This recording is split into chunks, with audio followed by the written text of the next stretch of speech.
as you're telling the story, it seems to me you must be very, very careful about how much you let the audience know and how much you don't, restricting information or not. How does that work? Can you sort of expound on that a bit, about how much you tell the reader, how much you let them know, and how much you keep to yourself for a while?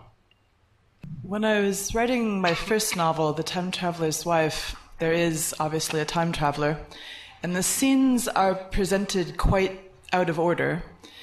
And so I was keeping timelines for my characters, and one of them was for the wife, who's living her life chronologically forward like the rest of us, and the other timeline was for the time-traveling husband.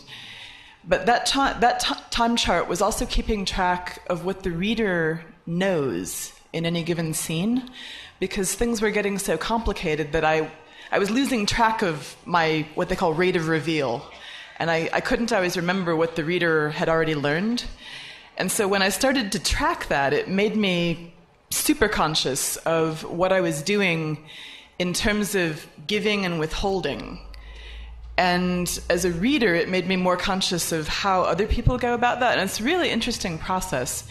If you're ever interested in thinking about this, it's interesting to take a book that you've already read and reread it and think about what you know and what's to come. And when you do that, you realize that really, especially for mystery, that's 90% of the art form, is this little dance that the writer does with the reader, where it's got like a striptease. You show a little leg and then you don't, and eventually you got to take it all off. But it's exciting. It's one of the things that creates the suspense. It is the suspense. Yeah, it is exciting. I mean, for me, it's one of the basic pleasures of storytelling is, I definitely write for readers in the sense that I'm hopefully constructing very particular effects, to happen at very particular moments. And of course, that has to be largely intuitive, I think. It's quite hard to get a handle on it. It so much depends on very basic decisions you make very early on, who's telling the story, how much do they know. So, I've had novels like Affinity where it's in the form of diaries. So in a sense, we're just keeping pace with what the narrator knows. I've had other novels in which I've got a first-person narrator like Fingersmith, who we think we can trust and who it turns out is slightly withholding information, which produces a big surprise or whatever. In my last novel, The Little Stranger, I had an apparently transparent first-person narrator who is revealed as rather less reliable than you might think. For me, this is one of these very technical issues are very exciting, but it's amazing how you do make those decisions early on. They come to you because of the nature of the story you want to tell, because of the atmosphere of the story you want to tell, and it's very intuitive. And sometimes you have to unpick your own motivations for doing these things, I think. Yeah, I really like that idea. To me, it seems really instinctive, and for me, sometimes it's just something doesn't fit. You've already got enough.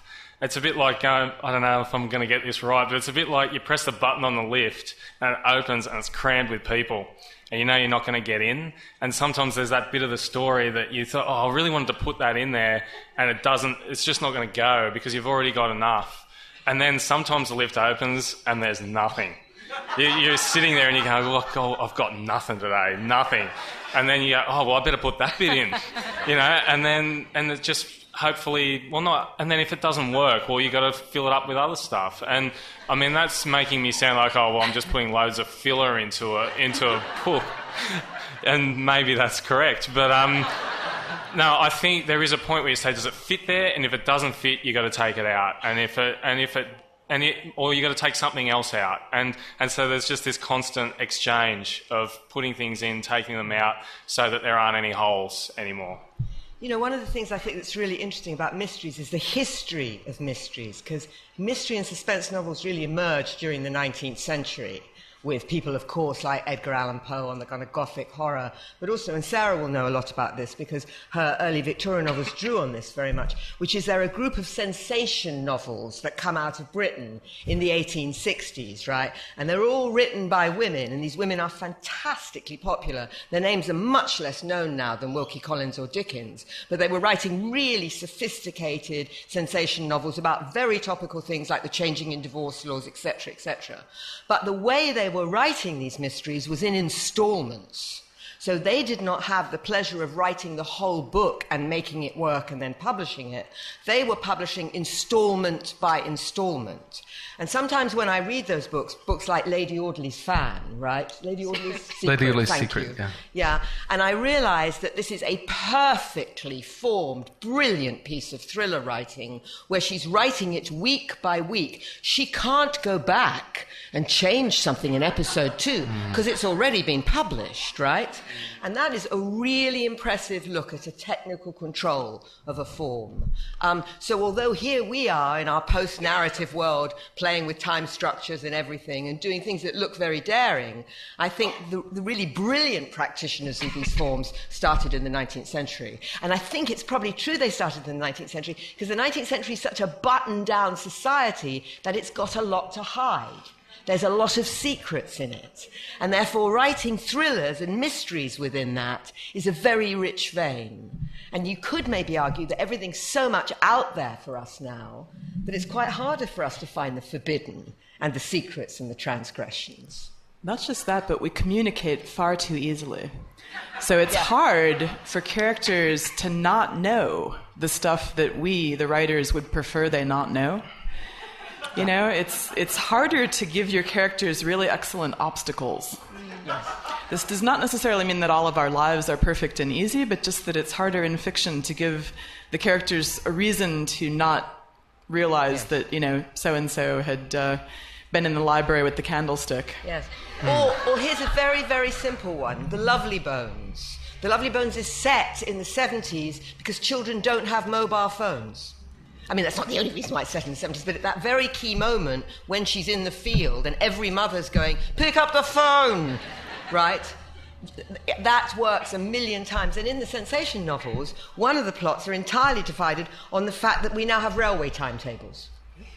And we know at what time trains go to where, and that allows you to plot something quite differently. So technology and mystery have quite a lot to do with each other. But of course, what we got in our post-Freudian age is, you know, we're more interested in the mystery of motivation, aren't we? You know, and I think that's, I mean, broadly, you could say that's the movement from 19th century fiction into the 20th century. I mean, I was thinking about modernism. I was thinking, are there any novels, narratives that don't really rely on mystery? And, you know, I guess a lot of modernist fiction, Ulysses, I mean, Virginia Woolf, they're not really depending on intrigue, are they? It's something else. Or if it's intrigue about, you know, our unconscious kind of impulses. And so I think there was that great shift. Yes. You know.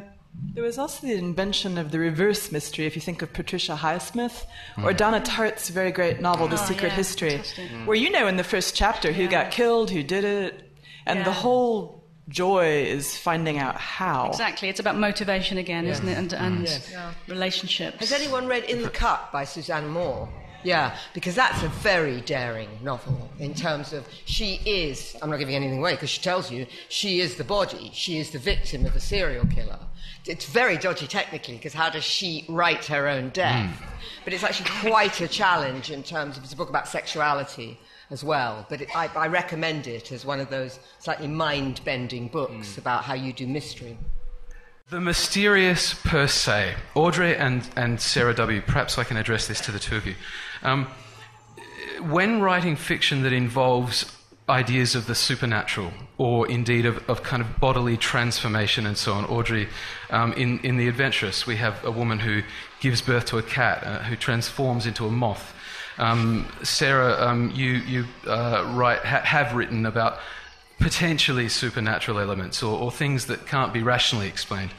I wanted to ask, alongside the idea of a mystery or mystery fiction, notions of the mysterious itself and how that draws both writers and readers into a text. Well, yeah, for me, my last novel is the novel which most obviously has something that's probably supernatural going on. And for me, it was embracing the Gothic. I've always been a big fan of the Gothic. And so lots of my earlier novels, Fingersmith and Affinity, which is set among Victorian spiritualists, they're very Gothic novels, but the spookiness of Affinity is kind of closed down at the end. But yes, with The Little Stranger, I saw an opportunity to write a kind of haunted house story. In a very consciously, in the tradition of stories by, say, M.R. James, which do often have something very enigmatic. They're often told to us at one remove by, say, a scholarly bachelor narrator whose friend has experienced this very spooky thing. And I think it's because we only see it at a slight distance, it's all the creepier, actually, for that reason. So, my narrator is a country doctor who never witnesses anything supernatural himself in the house, but and in fact remains thoroughly sceptical. You might say frustratingly kind of sceptical about it. But I saw for me, the Gothic is all about uncertainty, anxiety and uncertainty. I think it's no surprise that there's a lot of Gothic films and fiction around at the moment, given that we are living in, sort of globally uncertain times. I think it's a Gothic forms can be a fantastic way of expressing those reserves of anxiety that can't be quite contained within more rationalist sort of structures. Would you say so? Yeah, definitely. And for the artist, uncertainty is a lot more attractive than certainty. Certainty just shuts down and you can't take it much of anywhere. But uncertainty opens up and you can go do anything. One of the things I love about fiction is that on the page, anything has equal reality with anything else. So if I describe a lonely bachelor cooking some fried eggs, or a woman who changes into a serpent at night and goes to bars, well, that's got equal reality if I do it convincingly enough, and maybe they'll meet. But on the page, verisimilitude to the real world is not necessarily the be-all and end-all. So one of the great delights is to make up the most outlandish stuff you can get your brain around and then convince gullible readers to buy into that also with you, and then you can frolic. And I think that's... But there has to be a logic to it, doesn't it? Because yes. This is why dream sequences are such a bad idea. Nobody wants to read a dream sequence precisely because when there's no logic, when there's no inherent logic, you lose interest. There can be no tension, there can be no intrigue. But I think your world can be as outrageous as you want it to be, so long as it has its own internal logic, which then can generate tension and conflict and intrigue. Yeah, I think absolutely you must make good rules for your piece of art, your novel, and then you must follow them absolutely. Because the minute you blow it, the reader's just like, forget it, they've let me down. Yeah. Could I add something to this? Because in the last novel I wrote, Sacred Hearts, actually the mystery is the sort of final metaphysical mystery of all, which is to do with God. It's set in a convent in the 15th century, and some nuns are having visions and others are not. And it is not my job, if I have done my job right, which is to steep myself in the 15th and 16th century sensibility, to be Richard Dawkins and tell you that God doesn't exist and they're all having hallucinations. But neither is it my job to actually tell you that God is there. My job is to observe what happens to a group of women put under this level of pressure, be it sleep deprivation, be it fasting, be it having no men around, be it the potential for hysteria, but not in a Freudian way. And you, the audience, are going to have to make up your own mind as to whether or not you think these women are frauds, are wholly anorexics, are actually having some spiritual relationship and encounter with God. And that's a very interesting and different kind of mystery, because it's a mystery that by definition is never going to be answered. And a bit like Audrey, what you were saying at the beginning, it's the bits that unravel at the end that are never going to be answered that I think gives books the imaginative lives when they leave us and go to you. So like with Audrey, I often have people writing to me and saying, in The Birth of Venus, what happens to the painter at the end of the book? And who is he? And I go, I've no idea, right? But that's the power of the book, it seems to me, which is better than when I was writing thrillers, when I always had the answers. Because when I always had the answers, the book closed and the imagination closed with the book. Now, the book closes and your imagination takes over. And that seems to me utterly more fertile as a relationship between writer and reader.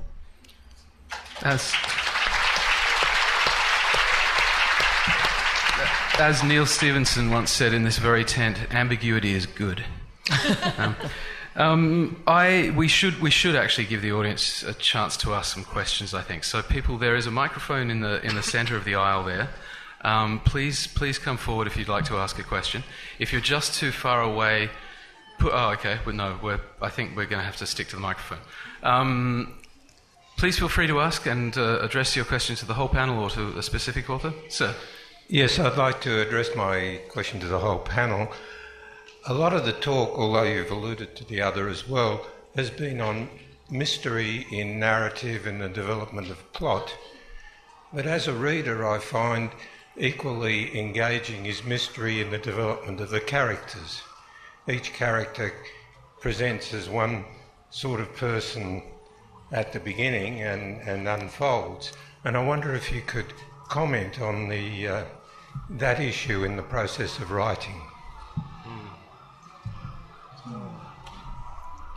Good question. And I don't know. I guess there comes a point where, you start off with a character and you don't. It's like getting to know anybody, and the more you write, the more missteps you make, and the more times then you have to rewrite. I guess that's how you start to learn who your characters are, what their motivations are, what the first things they're going to say, what that's going to be, and so on. And so unraveling that is as exciting as writing the plot. And maybe it's interesting, and they have a whole backstory and revealing those things piece by piece as well. That's one of the tricky things as well. And I think in the end, the answer is you sit down and you do the work. That just seems to be the answer for everything. Sit down, do the work, and then just keep turning up.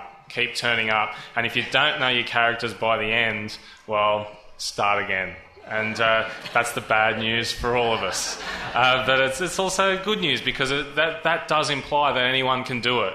And that there is a possibility that if you just keep turning up, the bus is going to come. You're way too modest, Marcus. No, it's true, though. It's absolutely true. Most of the time I look at my work and I just go, that's awful. And I think that's healthy as a writer. It doesn't feel it most of the time, but I feel like that's what gets you to hopefully, as excellent a book as you can write. I think you said it for all of us. Yeah. Okay. Yeah. Yes, ma'am. Thank you all for being here. My question is for Audrey, and I'm interested in your thoughts on the Time Traveler's Wife movie, and if you had any involvement in selecting the actors and actresses. Well, I haven't actually seen the movie. And I didn't select the actors, although I understand that they're wonderful, popular actors that everyone adores. I wasn't involved. The movie people, when I write a book, I get to write a book, and when the movie people made the movie, I just took my hands off and they made the movie, and hopefully people enjoyed it. But I have a very retentive visual imagination, and I decided that, when I was writing, I was making the movie in my head, as you do when you read. And as attractive as Rachel McAdams and Eric Bana are, I decided to stick with the people in my head. Also, the book's set in Chicago, and they filmed it in Toronto, and somehow that just freaked me out.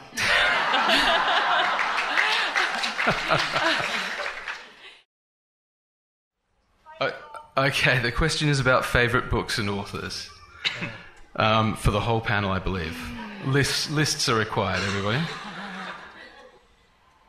Well, Well, I find nothing more inspiring than somebody else's good book, actually, or a good film. I'm always going to see a good film and then wanting to go straight back to my desk. And because for me, you know, I'm a reader at heart. I was a reader long before I started writing fiction, and I'm sure I'll still be reading when I've finished writing fiction. Don't finish, Sarah. Sorry? Don't finish writing. Keep going. I mean, God, most of the novels that have had biggest impact on me are ones that are very plot, that do superlative things with plot. I mean, things like A.S. Byatt's Possession, or Dickens's Great Expectations. One thing I love about Dickens, and again it comes back to him writing for serialization, is that he was very unafraid to use cliffhangers. He was this brilliant genius of a writer, but has these what we think of as very kind of popular kind of devices, and I love that about Dickens, the paciness of Dickens. But then again, I was thinking again about novels that don't seem to work through intrigue and mystery, and Hilary Mantel's Wolf Hall is an interesting novel, because if you know anything about British history, you kind of know the plot. There's no real surprises. Henry VIII and his wives, but it's fantastically long, but you want to keep reading it. It's compulsive, and what makes it compulsive? It's the quality of the writing. It's the quality of the insights and the originality of phrase that's just so consistent in that novel. So it isn't all about mystery, actually, is it? I think there are lots of different reasons why we're attached to novels. I might jump in after that because it sort of branches to what I wanted to say. One of my favourite novels is What's Eating Gilbert Grape by Peter Hedges, and there's no mystery in that. That's a book that proves one adage, I think, and that is that great characters make great books. And it's as simple as that, in that book's case anyway. And if you haven't read it, that's my recommendation for the day. Go ahead. Okay. If I had two films, which I think are past masters at mystery, and they've both been remade by Hollywood, and you should never, ever see the remakes. The first one is a film called The Vanishing, right? And they remade it, don't see it. The Vanishing was probably one of the most terrifying films I have ever seen. And up until the very last shot, I had no idea. And after the very last shot, I wish I hadn't seen the very last shot. It is a remarkable film, actually. And the other one, actually, which I thought you were talking about when you began on your film, is Hidden by Peter Hanke, which once again is a film filled with ambiguities, filled with dark little trails that lead you somewhere and nowhere, but finally lead you to something really quite shocking. And the way they release information and the way they control tension is actually kind of physically almost sick-making, those two films. And in terms of books, if I were talking about style, I would talk about The English Patient. I think The English Patient is a book with phenomenal style. It tells a story much slower than I would ever choose to tell a story, but I don't care, because every sentence I need to chew and take sweetness out of.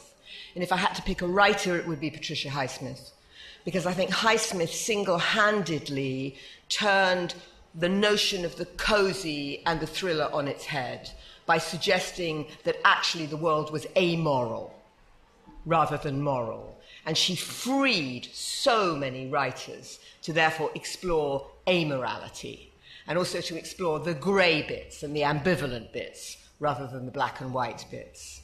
I was very lucky because as a journalist I met her in the very last years of her life. And she was a fabulously recalcitrant interviewee who did not want to say anything. But I just said at the end of the interview, thank God you existed. You have just changed the face of literature. And she wasn't even particularly interested in that remark either. It was fine. She was a famous curmudgeon, wasn't she? There are two books which were edited by Alberto Manuel, and they're both called Black Water. And what they are, they're anthologies of literature of the fantastic. And so he's picked from every period of writing. He's picked from many, many countries, and he's selected everything from Italo Calvino to fairy tales to Edith Wharton, and it's a compendium of everything you could possibly want to think about in the realm of the mysterious. And most of these stories are very ordinary types of worlds in which one rule has been changed, and it's just a cornucopia of really, really interesting, thought-provoking stuff. Thank you all. This is a question for Audrey. After I finished reading The Time Traveler's Wife, I basically cried for about 45 minutes. I saw Claire as such a tragedy and such a victim of so many different sorts of things. And I guess my heart really went out to her, and I was just wondering if at any point you're thinking of continuing her story at all, or at least describing how she is later in life. Does she always remain a tragedy, a victim? Okay, now this is that very thing that we were discussing earlier. You, my friend, have to help her. Can I write something and send it to you? Yeah. Ladies and gentlemen, we're out of time, and I'm in the invidious position of having to put a cap on a session about mystery. But I just remembered, so quite literally, just remembered the final line of an Elmore Leonard novel, which I think sums it up. Fucking endings, man. They ain't as easy as they look. Thank you all so much. Please thank our authors.